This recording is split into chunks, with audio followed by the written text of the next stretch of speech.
Yo, what is poppin', YouTube? What is going on, y'all? Happy Friday. We made it. I'm so excited and happy that I can somewhat sleep in tomorrow. I left work and then I took my daughter to get a Christmas tree, so that's why I'm like super late doing this Q&A. But we are about to get it popping real quick. Let me get my notes out. Let me start this video over here. Shout out to my girl Happy Dagger 88. I was playing with her the other day some Overwatch, and I don't usually play Overwatch, but she hopped on and played with your girl, and it was so much fun. We were dying laughing. I am not great but it was still a good time. That's my girl. We had a really good time doing that. So how are y'all doing? Happy Friday. Is everybody all set for Christmas and things like that? I know it's hard during the Christmas season to get things going or to even get in the spirit. I have like no decorations. My tree is just like sitting up against the TV. Like, yeah, it's not good. There's no Christmas spirit happening here. So I gotta try to spruce the house up a bit. Hey, we should play Overwatch later, girl. Hey, I have it on Xbox One. So if, you know, you're down, we can hop on, we can get a few rounds, and I can get some practice in, because as y'all about to see, I'm a bit trash, but it's cool. It's a fun game. I like playing with people. So I'm bad because no one plays with me. So I blame everybody else. I blame everybody else for not helping me be great, because it's boring playing by myself. Maybe I should just hop on sometime and turn my mic on and just go. And just play and talk to people. Excuse me if I cough at all or just now. I am not feeling very well. I'm actually recovering from some sort of sinus thing. My daughter got me. She brought something home from school and it's just killing. It got everybody in the house. Everyone in the house is in quarantine right now. But we about to make it through. Shout out to everybody that's dropping through. Don't trip, you'll play with me. Oh, for sure. I appreciate it, Kev. I appreciate it. Thank you for being Note Squad, official Note Squad. You be in here. I didn't even have my shit set up right. I had to stop the stream and then restream, but you was like here. You was on it. I appreciate that. Thank you for coming through, Note Squad. One man team, Note Squad.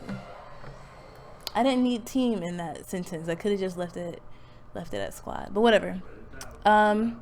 All right.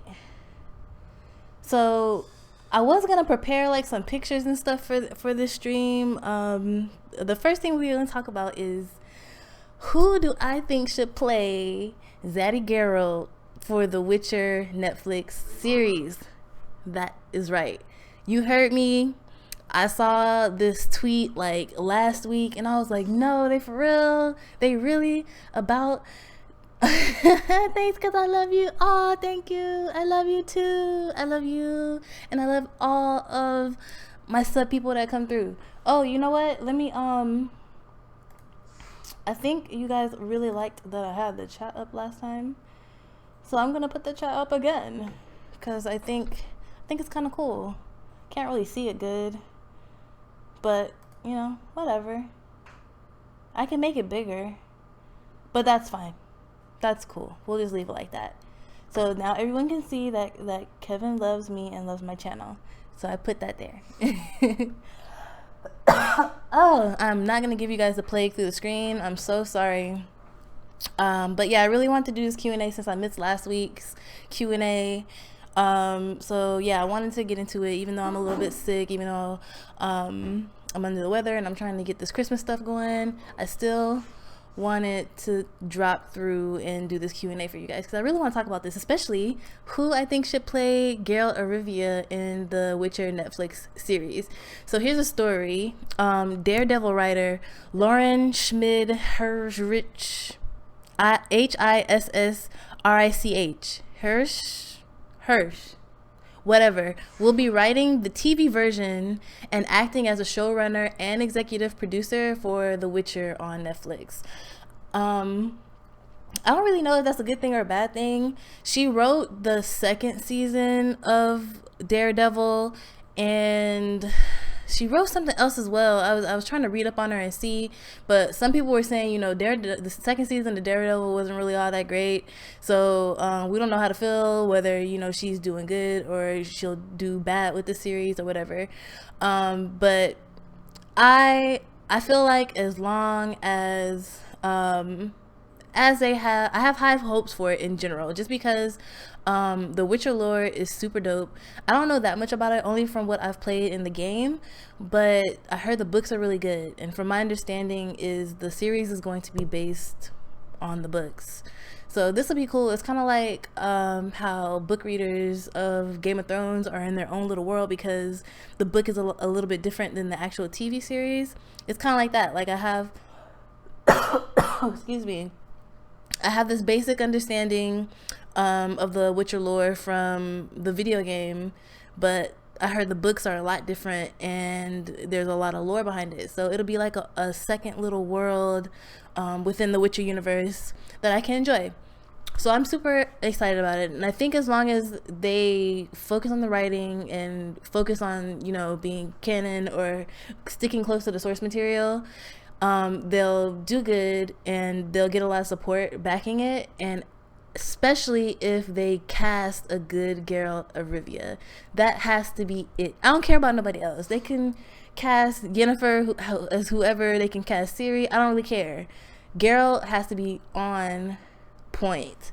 So I'm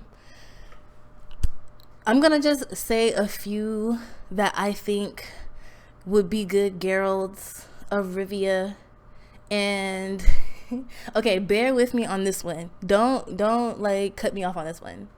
And also, you know, if you guys have any ideas of people who you think should play Geralt of Rivia, put it in the chat so it can pop up on screen and people can agree or disagree or whatever. But okay, so my top three, right? Top three. Number 3, bear with me. All right, so Jason Momoa, right? Yeah.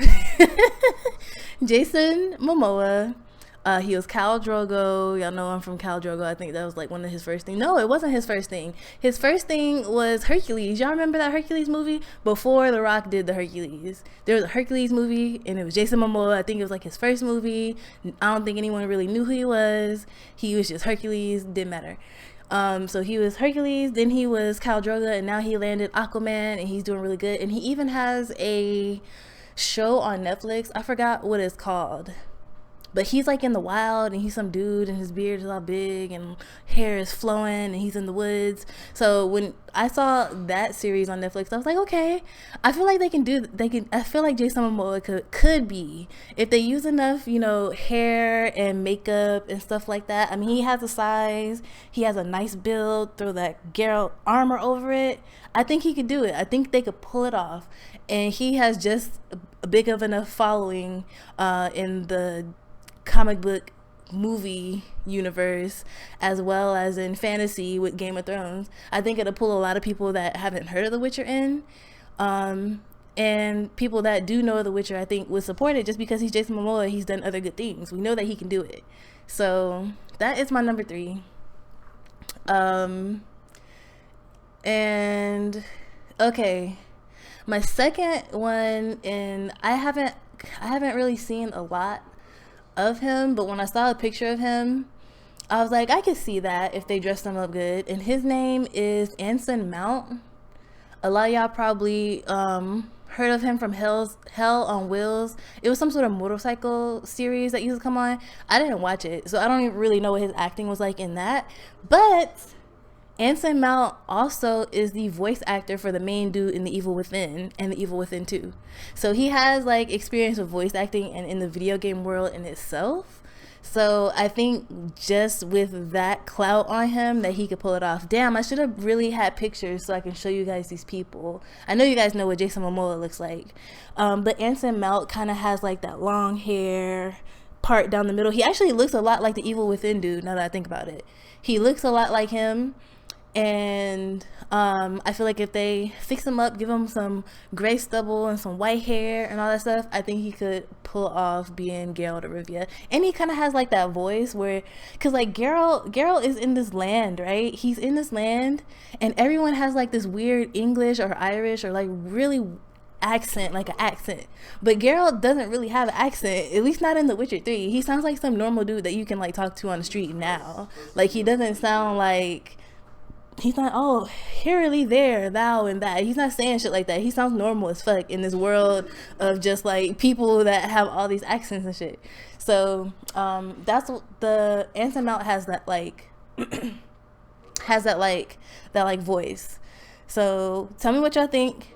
Jason Momoa, Anson Mount, and my last one, and I can never pronounce this dude's name. I always just call him Jamie. I call him Jamie Lannister. Jamie Lannister. His name is Nikolaj Coster-Waldau. I know I didn't say that right, and I'm sorry. I just butcher names because I can't read. Okay, gosh. And Kevin is saying Anson. Anson. Am I saying it right? Anson or Anson? I thought it was Anson Mount, but I could be saying it wrong. But yeah, he has the look. I think they can transform him to make him look like Geralt of Rivia. But I mean, you can't sleep. I'm not gonna sleep on Jason Momoa just because I love him, okay? But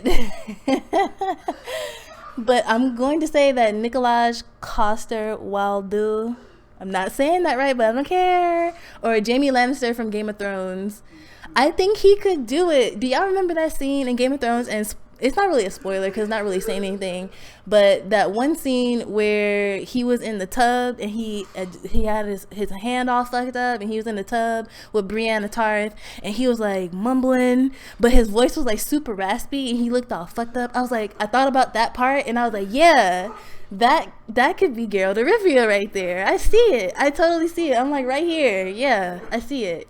So, all right. So those are my three picks: Jason Momoa, Anson Mount, and Jaime Lannister from Game of Thrones.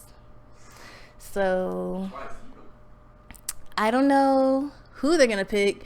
I just know they need to pick someone. I hope they pick someone that will bring in a large crowd so that the show can continue, and I hope that the writing is good so that the show can continue as well. Either way, I'm really excited about it coming. Oh, I do have like some honorable mentions that could possibly do it. And one is Sean Bean, and he was Ned Stark in Game of Thrones. Now, I know you think about it, he's like an older looking guy, kind of looked a little like broken, at least how he looked as Ned Stark. He looked really like broken and just tired. He looked tired as fucking Game of Thrones. I don't blame him. He was stressed the fuck out because King and Queen and the Lannisters and all this shit was plotting. He didn't know what to do, so he looked stressed the entire time he was alive in the show. But he had that look. I feel like Geralt kind of has that look too, where he's kind of stressed all the time because he's like 1,000 years old and he has to go fight all these demons and he's pissed off and people act like they don't like him, but he's saving people. So he kind of has that look. Like, if we're not going for the like attractiveness factor, not that Sean Bean is not attractive, but he's just an older kind of guy, you know what I mean? So it wouldn't be bringing in like a young crowd, like, oh my gosh. It wouldn't be like a Jason Momoa. Oh my gosh, Jason Momoa is a Witcher. It wouldn't be like that. It'd be like, Sean Bean is the Witcher. Like, it'll be like really serious. And if they're kind of trying to go in that direction of it being super dark, which the game is pretty dark, and from my understanding the book is really dark as well, then they should go with someone that's older that will kind of like carry it as like a serious role. So that's why I say Sean Bean, aka Ned Stark from Game of Thrones, is like an honorable mention, because I wouldn't be upset if they casted someone like him or him.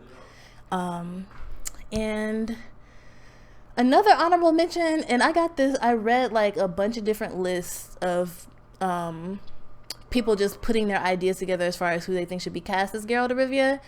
So these two honorable mentions were people I was like, I could see it happening, but I wouldn't really want it to. So the last one is Viggo Mortensen. He's the dude, the human in Lord of the Rings. He was our Aragon. I've watched most of the Lord of the Rings movies, although I didn't really pay attention because Lord of the Rings isn't really my thing, but I know exactly who they're talking about. And I feel like he would just bring in a crowd that likes that kind of Witcher lore, goblins and orcs, and like that type of fantasy realm. I feel like it would bring a lot of people in like that. So that's why he's an honorable mention too. But okay, that is enough of talking about I got a little excited because I'm really excited. I'm really happy that they're doing this, especially since, you know, I think The Witcher 3 is going to be the last installment of the Witcher video game series, and they're moving on to other things. What is it? CD Projekt Red is moving on to Cyberpunk, so they're not really focusing on The Witcher anymore. I don't know if they're going to be another Witcher game. I think it might be the last one. So that's why I'm really excited that the series is going to carry it on, and I get to learn more about the book lore because that's what the series is going to be following. Anyway, let's move right along. I hope you guys like my choices, and if you guys can think of anybody that you think should play Geralt of Rivia, put it down in the chat. But we're going to move on. Ooh. I hate that I'm sick. I hate being sick. Anyway, so I watched a trailer a few days ago, and it was of OverKill's The Walking Dead. Hello. Oh, you got me some for real? Thank you. So I watched the trailer for OverKill's The Walking Dead trailer, and I didn't really know who Overkill was until I looked them up, and they made, oh yeah, can I see which one?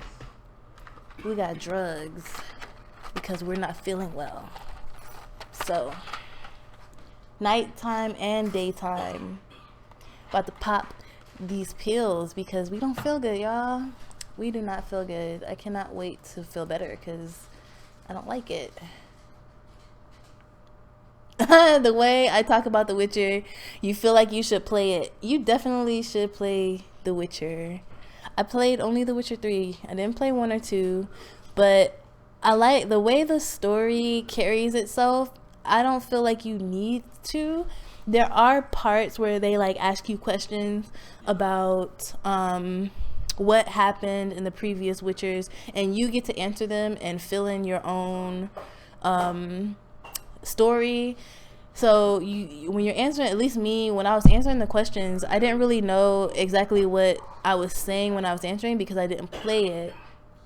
But for the most part, The Witcher 3 is really contained, and you can follow it easily without feeling like you're missing something. It's really contained in just The Witcher. In The Witcher 3, it's really just contained into one thing, so it's cool. Oh, you don't feel good either? Man, this California is crazy because it'll be like 50 in the morning, and then it'll be like 85 by noon. And it's like, what? I'm wearing a sweater, I have on boots, and now all of a sudden it's 80 degrees outside. There's no way I'm gonna stay healthy in this kind of weather. Alright, so it's crazy. I can't take it.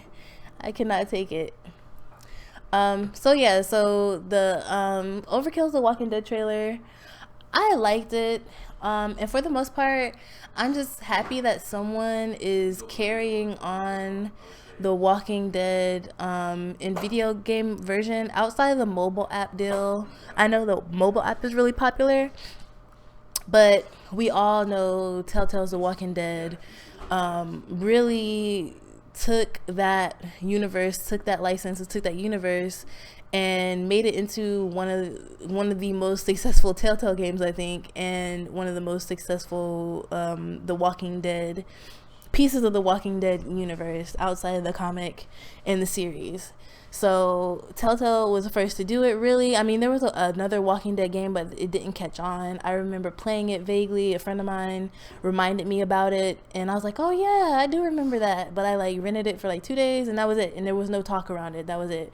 But Telltale came in and just took the whole universe, wrote their own story, created these really identifiable characters, really strong storyline, and just really got you emotionally attached to the characters and the story. So Telltale did a good job. The unfortunate thing is the 4th season will be the last season of Telltale's The Walking Dead. So when I saw, and that's coming out next year, it'll be the last season, Telltale will no longer be working with The Walking Dead. So when I saw that Overkill was making a The Walking Dead video game, I was like, yeah, somebody is picking up the license and working within this universe in video game form. So that was one reason why I was really happy to see the trailer. I was really excited.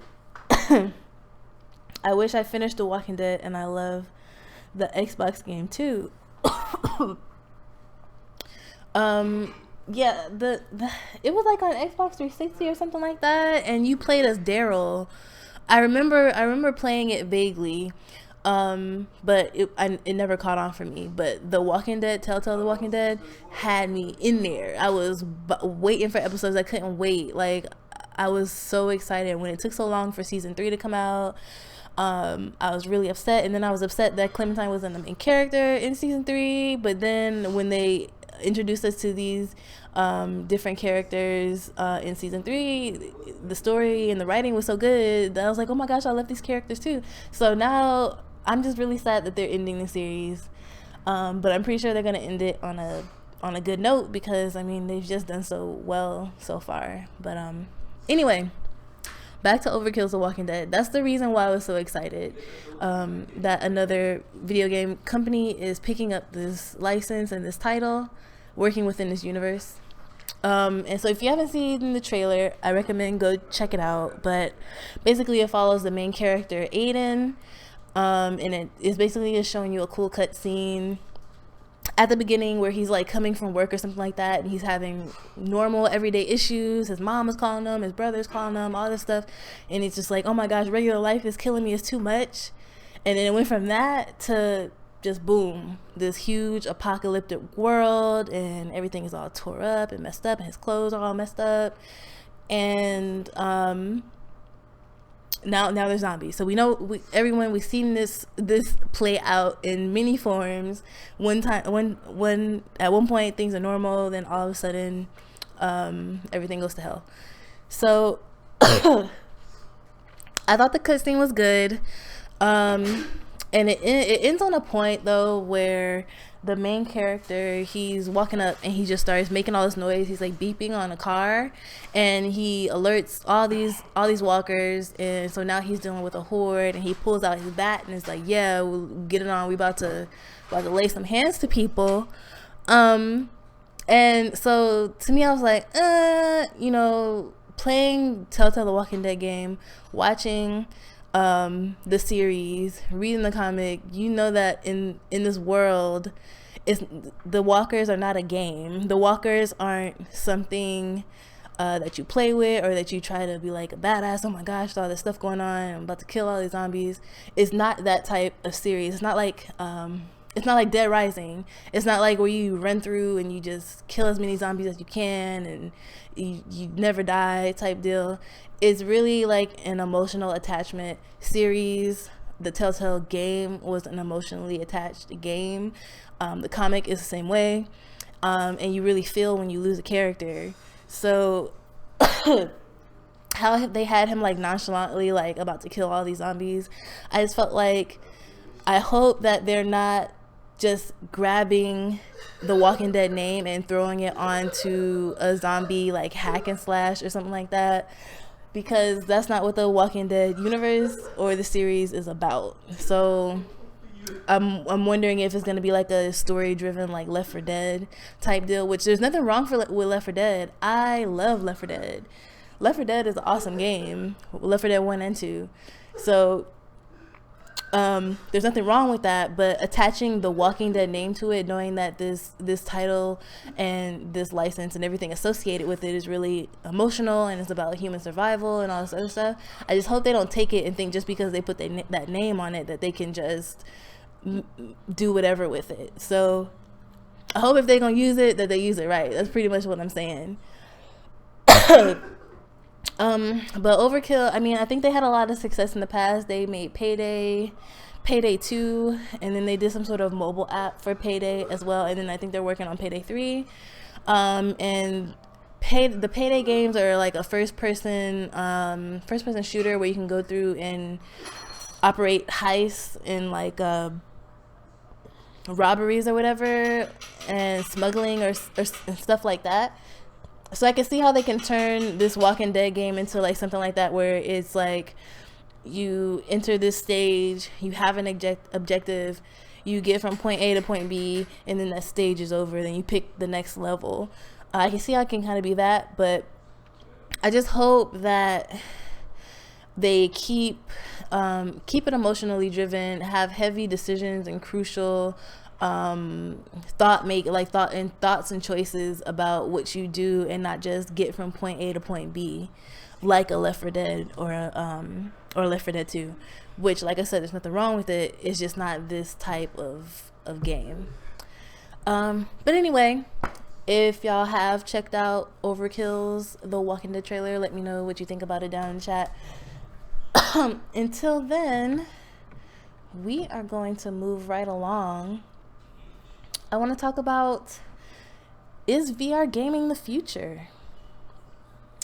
I feel like consoles have been dabbling in VR or some sort of like body control mechanism thing for like the longest. I feel like, what was the first thing? It was like the Wii U controllers or the Wii controllers. I think PlayStation even had those little things like they had with the ball on top, and they were like, you had to fight with them or whatever. And then of course Xbox had the Kinect. So I know that's not VR, but everyone at some point has tried to mess with it. And now PlayStation has PlayStation VR, so everyone is like dabbling in it. Everybody's like, oh, I'm just touch it a little bit, I'm gonna make this little small game for it and see if people are gonna bite or whatever. But them just doing this or working with it that way, just making little small entities of VR where people can experiment with it, that definitely says that it's not the future. But Bethesda seems to think so, because they are taking 3 of their biggest titles and turning them into VR compatible games. Those 3 games are Fallout 4, Doom, and Skyrim. Ooh, I wish VR was like the anime Sword Art Online. It's like these people go inside the game and they're full body control, and hope it'll be like that someday. That is very possible.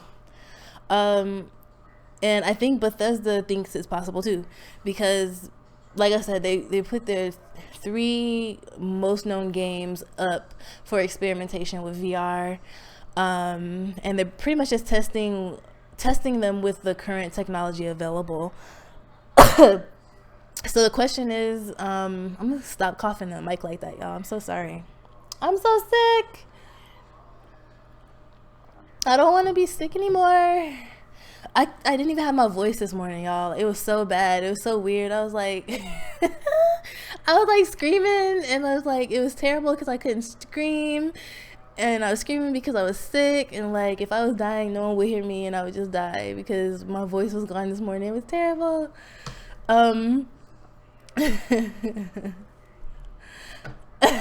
It's cool, just don't die. I'm trying not to. Okay, so I guess the question is, are they working towards the future, or are they just wasting money converting these top-selling games into VR compatible games?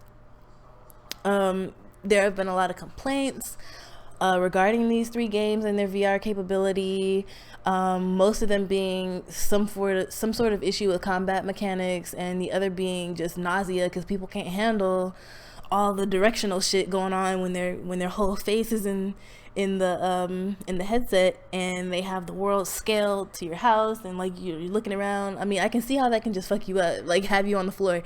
When VR first started happening, like when the Oculus Rift came out and people were using it and people were on those roller coaster simulators, do y'all remember that shit? There were YouTube videos everywhere of people like just like, here, try this. And so they got these people in these roller coaster simulations and they're standing up normal as fuck, and then when the simulator starts they just fall. Like it's like their legs just give the fuck out because it's so disorienting. We have not yet disconnected our eyes to our body, what our body does and compared to what we see. That is not disconnected yet. So people is just falling all over the place because that shit is crazy. Oh, what's up, Clementine? Thank you for coming through. Shout out to everybody that is stopping by, coming through to this Q&A. I really appreciate it. I appreciate all the support. If you're new, be sure to like this Queen&A. It's not just a Q&A, it's Queen&A, okay? Be sure to like this Queen&A if you enjoy it, and I'll continue to do stuff like this on my channel. And if you're new, please sub just in case I don't make it because I'm so sick. But I'm glad you guys are here.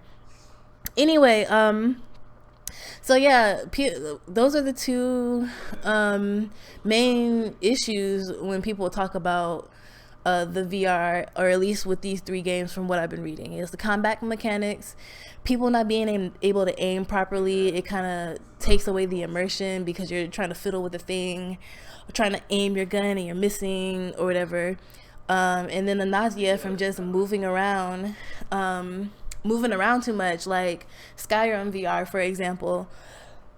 Unlike Doom and Fallout 4, Doom and Fallout 4 have some sort of transportation thing, like you just move from one area to another, some sort of transportation way instead of actually walking.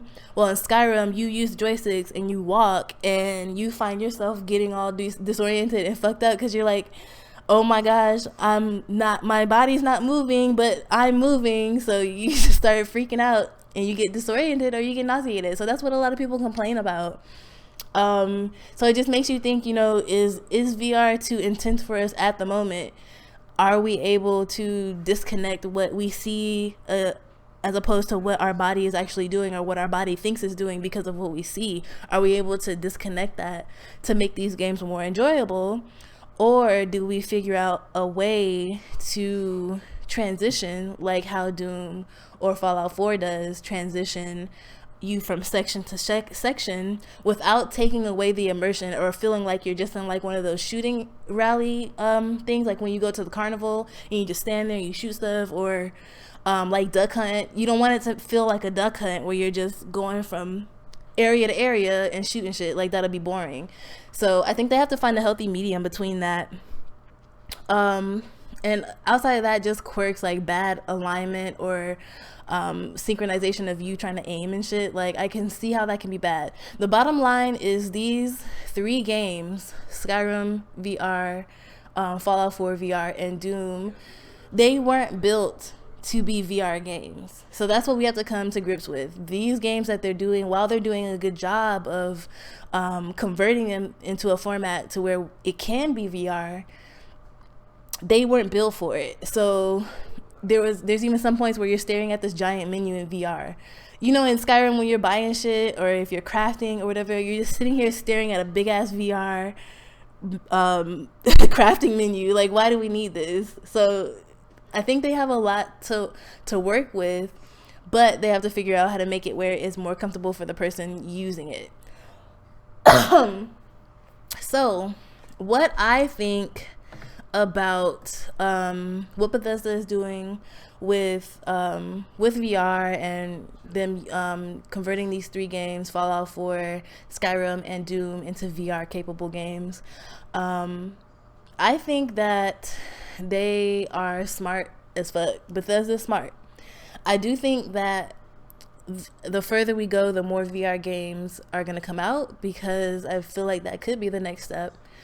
They're already using created and successful games to test what they can do right now with VR.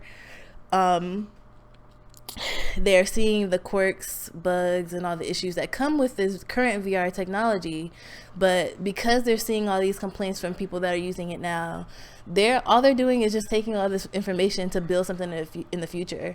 Imagine they work on all these kinks, They work on how they can immerse a player better, how they can make people not be nauseated, or whatever the case may be. They're taking all this information. Imagine if they apply that to a game that is built for VR, not just converting a game that you usually play with a joystick into a VR game, but creating an actual VR game.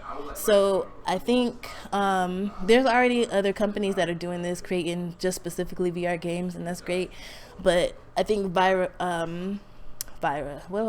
Bethesda has a step up because they are converting already successful games into VR games, and they're getting all this information. So I think thumbs up to Bethesda. I'm happy that they're doing it. I think they're going to be a pioneer in it because they're working so hard at it and getting all this information. Yo, Vantis, what's up? Thank you for stopping by. I'm on my deathbed. I feel terrible, but I'm so happy that you guys are here. Thank you for coming through, Vantis. All right, so that is all for my topics tonight on this Q&A. I'll open the floor to the chat if you guys have any questions. If not, we can just shoot the shit and talk about some current events. How's that net neutrality thing going for you guys? Are the bills up yet?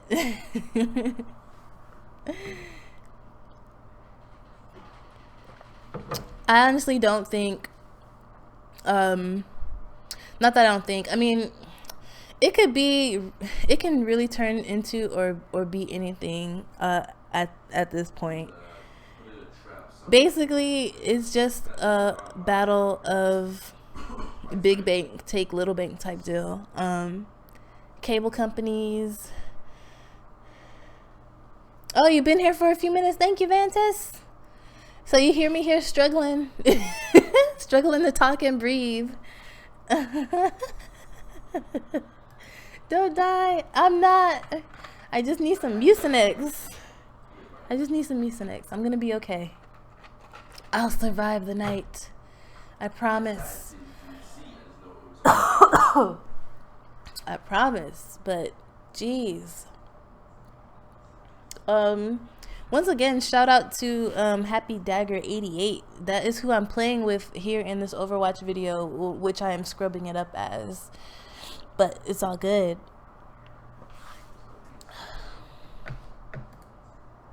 It is all good. Alright, guys. So, let me know either down in the comments after this video is over or in the chat. Who do you think should play Geralt of Rivia in the Witcher Netflix series? What do you think about OverKill's The Walking Dead trailer? And is VR gaming the future? Y'all let me know, alright?